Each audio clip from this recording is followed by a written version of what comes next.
गजब राजनीतिक संजोग है। इधर संसद के शीतकालीन सत्र का आगाज हुआ, उधर दिल्ली पुलिस की आर्थिक अपराध शाखा यानी ईओडब्ल्यू ने नेशनल हेराल्ड मामले में एक नई एफआईआर दर्ज कर ली। तो क्या अब ये मान लिया जाए कि ये एफआईआर संसद में गतिरोध की वजह बनने जा रहा है और कांग्रेस इस मुद्दे को उठाकर संसद में हंगामा करने वाली है। सरकार और विपक्ष फिर एक बार आमने सामने नजर आएंगे। नमस्कार, मैं खुशी चौधरी और आप देख रहे हैं ABP live.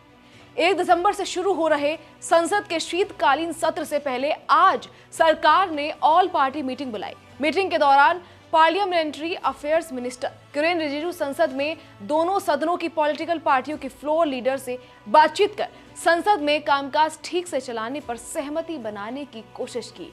All party meeting में सेशन के दौरान लोकसभा और राज्यसभा का कामकाज ठीक से चलाने के लिए सहयोग मांगा गया। किरेन रिजिजू ने विपक्षी पार्टियों से अपील की कि वे दोनों सदनों की कार्यवाही में पूरी तरह से हिस्सा लें और योगदान दें। सारे दल के जो नेता हैं सबके साथ बैठेंगे, उनके सुनेंगे।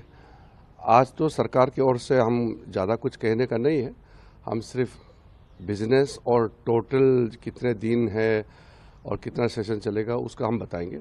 बाकी तो अपोजिशन पार्टी का हम सुनना है। शाम को बिजनेस एडवाइजरी कमेटी मीटिंग है, 4 बजे लोकसभा का है, 5 बजे राज्यसभा का है। दोनों बिजनेस एडवाइजरी कमेटी मीटिंग में हम अपना बिजनेस को हम पेश करेंगे और मैं उम्मीद करता हूं कि विंटर सेशन अभी कल से शुरू होंगे और क्योंकि ये शीतकालीन है, विंटर सेशन है, ठंडा दिमाग से सब काम करें और ज़्यादा गर्मा गर्म बहस ना हो, ये हम उम्मीद करते हैं। वैसे तो बहस तो होगा पार्लियामेंट में, मगर डिस्ट्रप्शन ना हो। लेकिन इसके पूरे आसार हैं कि हर संसद सत्र से पहले सरकार की इस तरह की मांग सिर्फ रस्म ही बनकर रह जाए और एक बार फिर संसद सरकार बनाम विपक्ष के बीच तीखी नोकझोंक की गवाह बने। क्योंकि राहुल और सोनिया के खिलाफ एफआईआर की टाइमिंग ये संकेत है कि कांग्रेस इस मुद्दे पर संसद के अंदर सवाल उठाएगी और हमलावर भी रहेगी। पूरे संसदीय मर्यादा को दफनाने का काम वर्तमान की सरकार कर रही है, डिरेल कर रही है, कब्र खोद रही है भारत के लोकतंत्र की इस परंपरा की। आपको बता दें कि संसद का शीतकालीन सत्र 1 दिसंबर से 19 दिसंबर तक चलेगा। 19 दिन में पूरे सत्र के दौरान 15 बैठकें होंगी।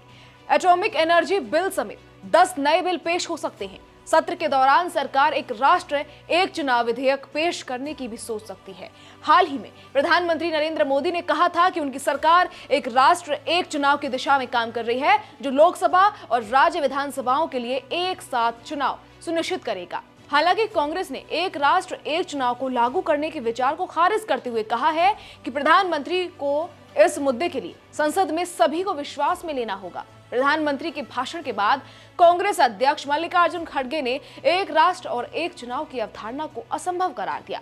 खड़गे ने कहा, पीएम मोदी ने जो कहा है वो ऐसा नहीं करेंगे, क्योंकि जब संसद में आता है तो उन्हें हर किसी को विश्वास में लेना होता है, तभी ऐसा होगा। ये असंभव है, एक राष्ट्र एक चुनाव असंभव है। संसद में एसआईआर का मुद्दा भी उठने की संभावना है। खासकर ममता की पार्टी टीएमसी इस मुद्दे पर जोरदार हंगामे के मूड में है। हालांकि बिहार चुनाव में धमाकेदार जीत के बाद एनडीए का आत्मविश्वास 7वें आसमान पर है, लिहाजा संसद में टकराव की भविष्यवाणी होने लगी है। राजनीतिक जानकारों की माने तो संसद में एक बार फिर जोरदार भिड़ंत देखने वाला है। सरकार और विपक्ष दोनों भिड़ते हुए दिखेंगे।